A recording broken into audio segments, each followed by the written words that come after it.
Hey, my name is Gabriel Storm, and this is my God Did It story. The Lord actually healed me from an incurable disease when I was 14 years old. See, I grew up in the music industry, and I was going after my own fame. I didn't really care about making God's name known. I wanted to make my name known. So when I was 13 years old, I moved to LA. I was pursuing acting and music and that lifestyle. But while I was out there, I was diagnosed with an incurable disease called Crohn's disease. But just a few weeks later, my dad actually suffered from a major stroke. And so shortly after all of those crises happened, we were homeless in California.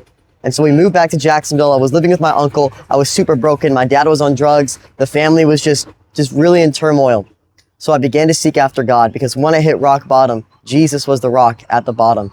And so one day I began to worship the Lord. And as I was just singing worship, I felt the presence of God just come around me. And it became so intense that I fell to the floor and I was shaking under the power of God. And when I opened my eyes, I saw Jesus on the cross, his hands pierced, the crown of thorns on his head, and blood dripping down his face. But I saw him smiling and looking at me. And I knew that Jesus is truly real. And I began to cry out, Jesus, I don't deserve you. And the thing is, the night before, I was thinking about all the things that I didn't deserve that were happening to me, like the disease, like my dad having a stroke, like being homeless. But when I looked at Jesus, I realized he's the only thing I didn't deserve. Shortly after that encounter, every symptom of Crohn's disease was gone. I was completely healed by the power of God. Now I'm an evangelist. I preach the gospel, and I don't make my name known. I make his name known. That's my God did it story. Amen.